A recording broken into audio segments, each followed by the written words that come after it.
Senator Jon Ossoff delivers a fiery campaign speech in Atlanta, taking aim at Donald Trump's economic policies, government corruption, and political influence while outlining his vision for Georgia. The rally also highlights healthcare costs, Medicaid expansion, voting rights, and the upcoming Senate election. Ossoff urges supporters to organize, verify voter registration, and mobilize their communities with just 8 weeks remaining before Election Day. Now, he promised to lower prices on day one. He also promised peace and gave us war. Now, in its 6 months, they drained our stockpiles to achieve nothing. Iran still has its uranium, Hormuz is still closed, and it was all lies. 18 brave Americans killed in action. Remember last year they claimed Iran's nuclear program had been obliterated? Then this year they claimed it posed an imminent nuclear threat? Both times lies. On day one of the war, listen to this, day one, the president said the war was, quote, ahead of schedule. Ahead of schedule. On day 4, he declared victory. Today is day 170. And did y'all see Hegseth in front of that committee? Did y'all see it? Listen to this. On day 9 of the war, the incompetent Pete Hegseth guaranteed Iranian surrender. On day 14, he claimed Iran's military had been destroyed. On day 40, he said every single objective had been achieved. That was 4 months ago. They've lied nonstop about this war like they lie about everything. And they know they're lying, but they lie and they keep lying anyway because in this White House, they view persistence in deceit as a virtue. You hear me, Atlanta? And there's something uniquely despicable about lying a nation into war. Treating citizens as fools and those who serve as pawns. Aboard the USS Abraham Lincoln, they've now been at sea for 240 plus days without a port call. It's a Navy record. And still they serve with excellence. And still they serve with excellence. God bless the sailors, Marines, aviators, and all aboard the United States ship Abraham Lincoln.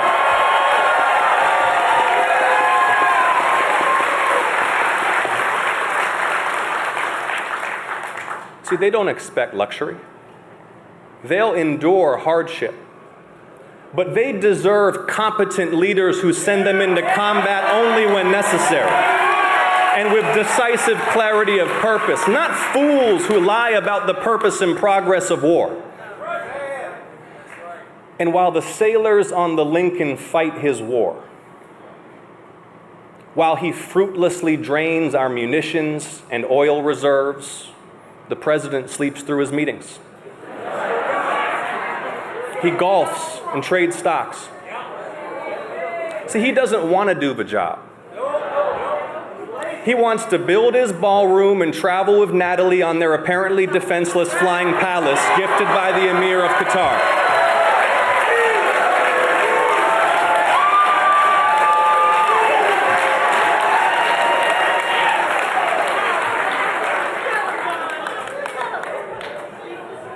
And above all, Donald wants to get money.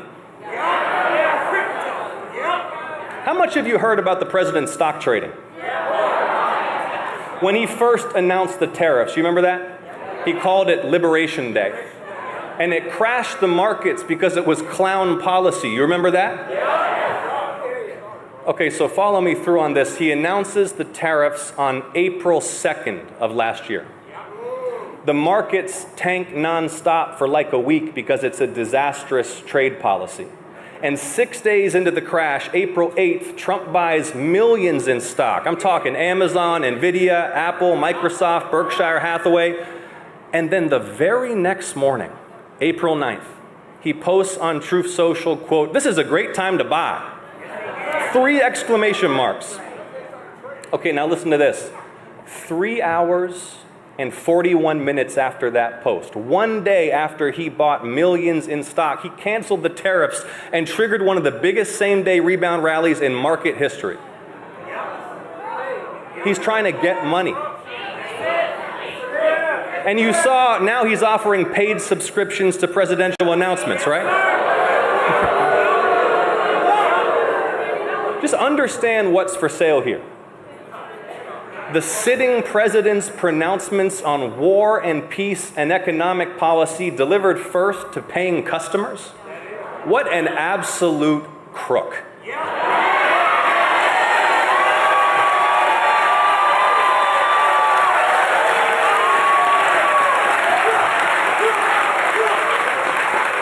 And speaking of crooks,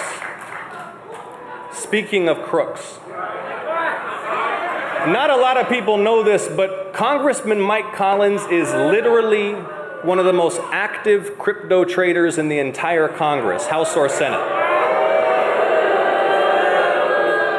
Now remember, Mike's already under federal investigation for illegally funneling tax dollars to his violent staffer's girlfriend for a no-show job. Do you remember that?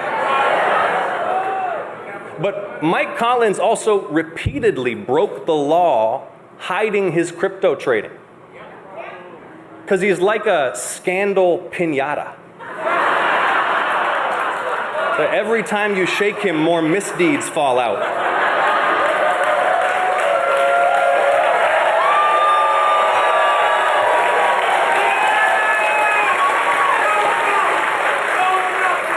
The Mar-a-Lago mafia really has taken American corruption to spectacular new heights.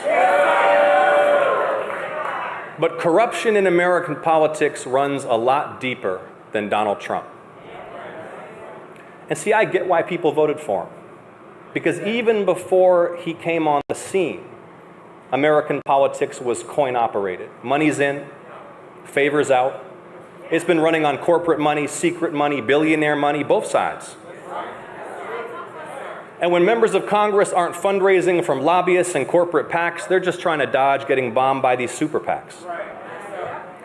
So spectacular wealth buys an ever greater share of power over our national affairs.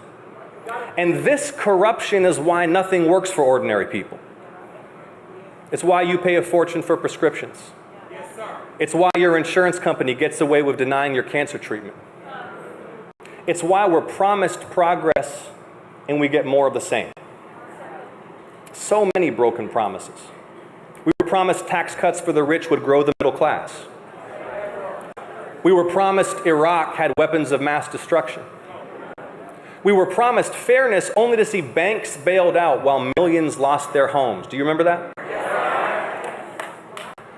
We were promised hard work would earn wealth and advancement.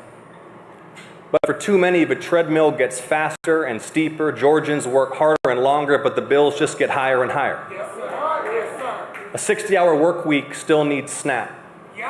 Santa can't make your little girl's wish come true this year. That bucket list trip is off the table for good. And the corporate disrespect is suffocating. Instead of reading to your child that precious spare hour after work, you're on the phone fighting your bank or the cable company. After a cancer diagnosis, you can't fight the cancer till you fight your insurance company while they try to deny you the care you need. A toddler's ambulance is followed by a $3,000 bill. So Trump promised to attack a broken system. I get it. Right target. Yes, the system is really rigged, but he's not unrigging it. He's re-rigging it for himself. So how do we unrig American politics? Well, first, follow the money. Citizens United was the most destructive Supreme Court decision in modern American history.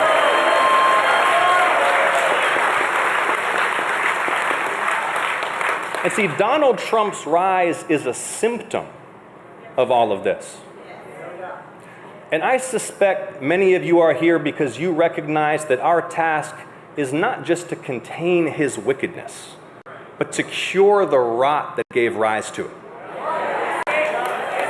That this broken moment is an opening not for restoration, but for reformation. Because who really supports allowing unlimited secret political money to bend the nation's agenda in darkness? In Garden City or Albany or College Park, if I ask anyone, Democrat, Independent, Republican, none of the above, if I ask them whether this is how things should work, it doesn't matter who they are, the answer is no.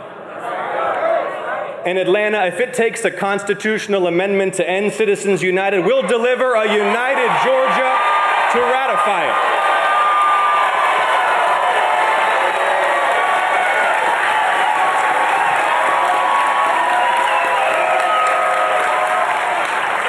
A united Georgia. Every day, our wave grows taller, our tent grows bigger. Because this isn't just a campaign for Democrats. Folks come up to me at airports or on the street, they tell me they're lifelong Republicans, but this year, for the first time, they're voting for a Democrat.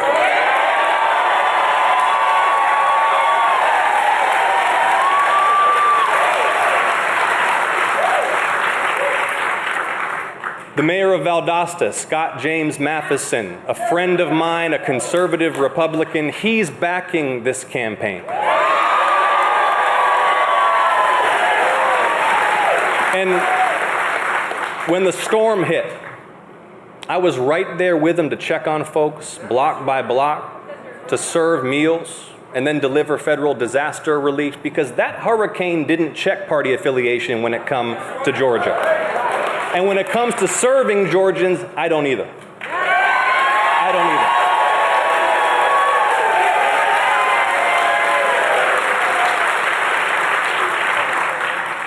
And then up the road in Tifton, Mayor Julie Smith, another proud Republican who's on this team. When her hospital needed new dialysis equipment, my office delivered it.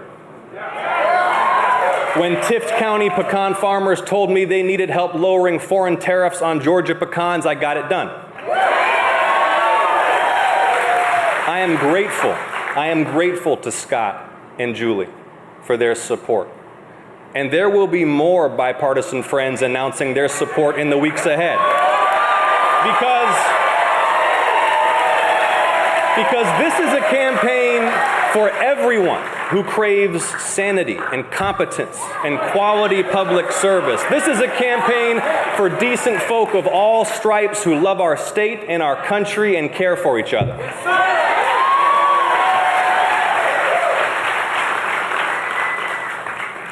Every day, I think about Congressman Lewis. His portrait hangs right above my desk in my Senate office.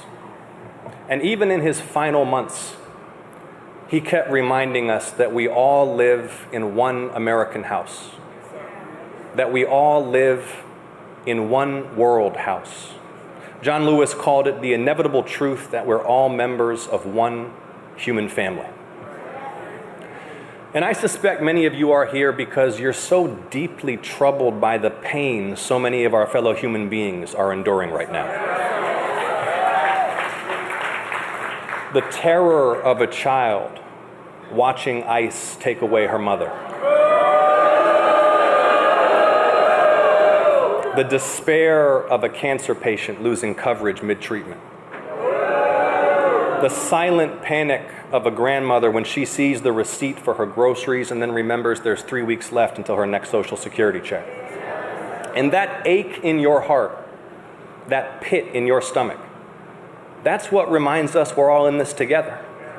That we're not just one United States, we're one united people. E pluribus unum, out of many one.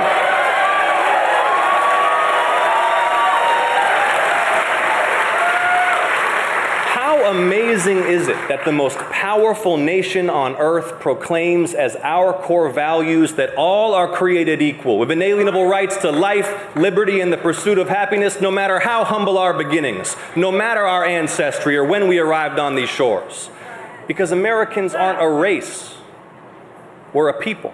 Yes, sir. Yes, sir. We're a people. United not by ethnicity, but by shared convictions, and that is what makes us exceptional and a beacon to the world. Because see, here's the truth that small men like Donald Trump and Mike Collins will never understand. That our national greatness flows not through our blood or our genes, but through our ideas and our care for one another. Yes, sir. Yes, sir. Mike Collins, the bigot congressman, surrounded at work and at home by neo-Nazis and white nationalists. His office briefing America's most notorious white supremacists on their efforts to support a Holocaust denier. And we've seen some of those records because they leaked, but Mike still refuses to release their communications in full. So let me be clear. Mike Collins needs to release every email, every text, every call, every single communication between those white supremacists and himself or his chief of staff or anyone in his office.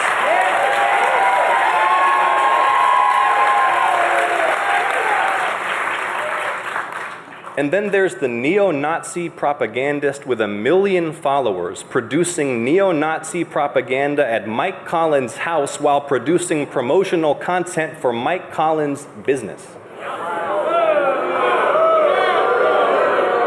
This is a real thing that happened. And Mike still refuses to answer whether his business paid the neo-Nazi or if he just accepted the neo-Nazi services as a gift. The press asked him and he ran away. Did you see it? He literally ran away from a press conference. It was Mike Collins alone standing in a field.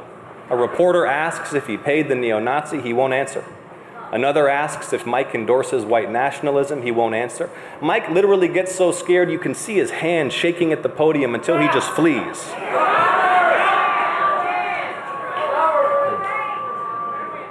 A crumbling little bigot.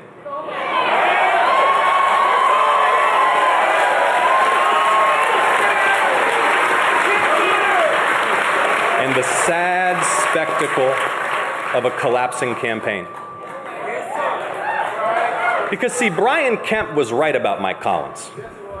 There's a reason Rick Jackson won't commit to campaigning with Mike. Why Brad Raffensperger won't endorse him. Why conservative WSB radio host Shelley Winter called Mike a bottom feeder. Why Coach Dooley condemned Mike's, quote, blatant taxpayer-funded corruption and said Mike's, quote, disgusting behavior does not represent Georgia values or, frankly, any values. Why Eric Erickson said that Mike, quote, knowingly hired a sociopath with a criminal record who was alleged to have used your and my tax dollars to subsidize his girlfriend. There's a reason one of the founders of the Tea Party said this summer, quote, I cannot in good conscience vote for Mike Collins. He is unfit for office, and warned that Collins would, quote, drag down the whole Republican ticket in Georgia.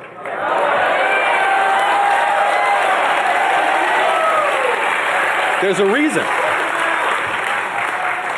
And that reason is Mike Collins is a known bigot under federal investigation for the illegal misuse of tax dollars, surrounded by neo-Nazis and white nationalists, widely known for his poor character and low integrity, who voted for war and voted to cut your health care and is unfit for any elected office.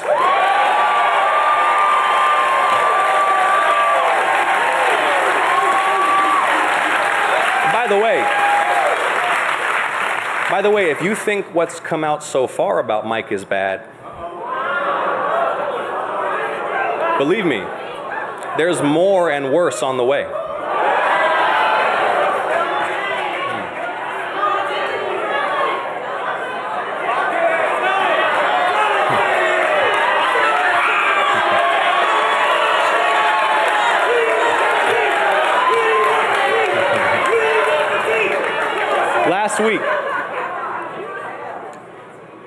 Last week, just 2 weeks after he ran away from the neo-Nazi press conference, Mike got himself in trouble again when a man named Dominic Box came to a Mike Collins breakfast at a golf club in Savannah.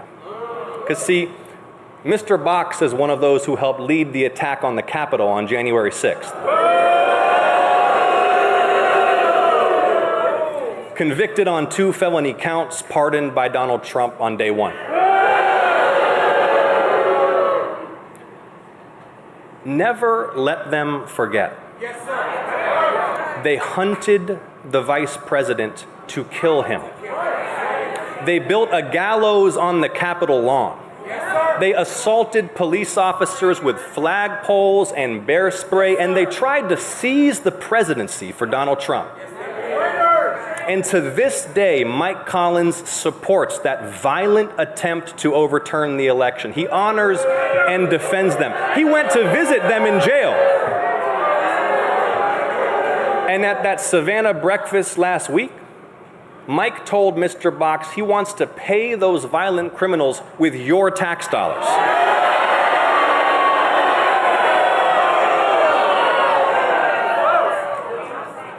They tried to seize the presidency. And here we are in Fulton County, where the president sent his spies and his agents to seize your ballots. And why Georgia? Why this obsession with Fulton County? It's the same reason he's obsessed with Philly. It's the same reason he's obsessed with Detroit. It's because the fact that black voters were instrumental to his defeat offends him even more than the defeat itself.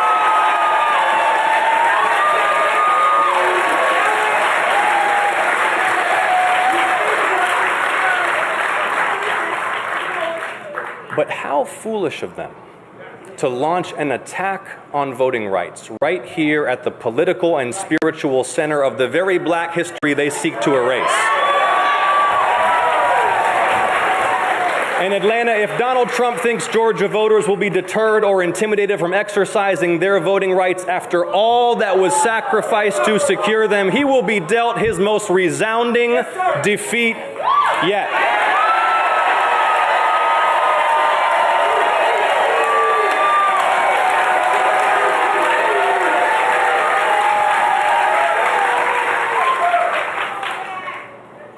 Because Georgia deserves better. Better than pro-war, pro-tariff, pro-cutting your health care Trump puppet Mike Collins. And America deserves better than Donald Trump.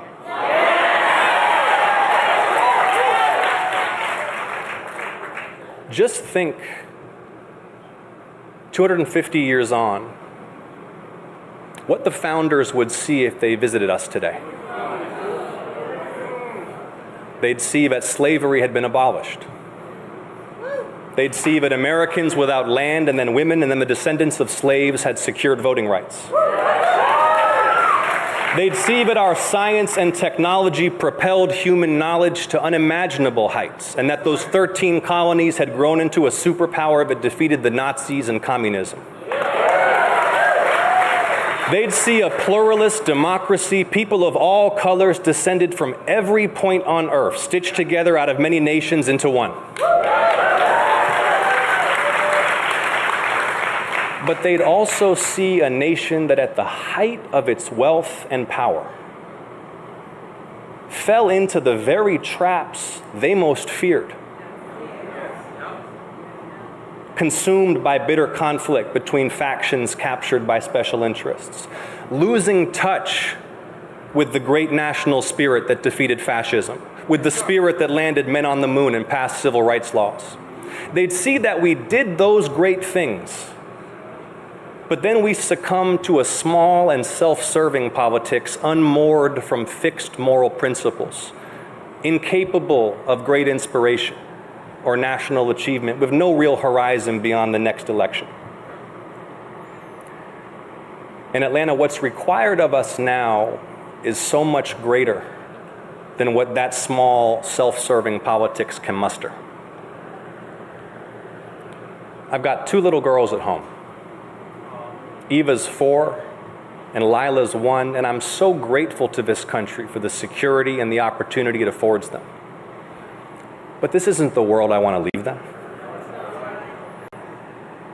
Soon enough, they'll learn there's now plastic in human blood and breast milk. That toxic forever chemicals are in half the country's drinking water. Eva loves animal documentaries, and she'll learn that the butterflies are dying off. She'll ask me why I allowed these things to happen.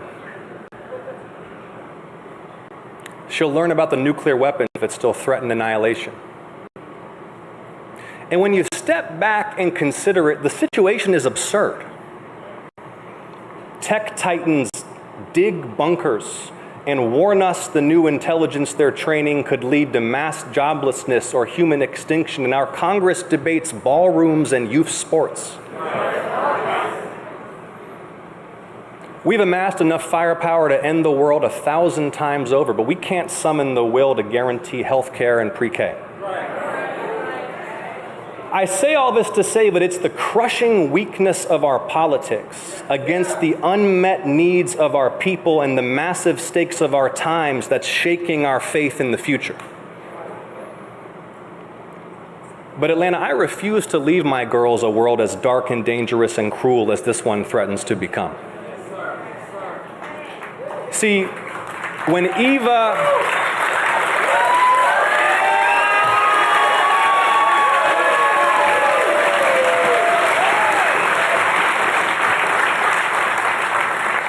Eva's old enough to ask me why I'd let this happen, I'm determined to answer truthfully that I didn't.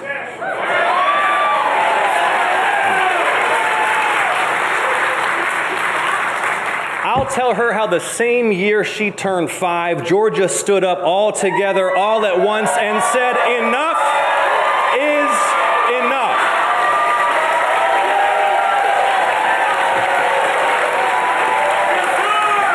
I'll tell her how we overcame every doubt and dirty trick, not just to win, but to set a new course for our state and our country and our world. Because Atlanta, our power's right there, just waiting for us to pick it up and use it. And a wave is building. The kind of wave that comes once a generation when the people have been pushed too far. And they decide all together, all at once, to say what? Enough is enough. The polls open in 8 weeks, Atlanta.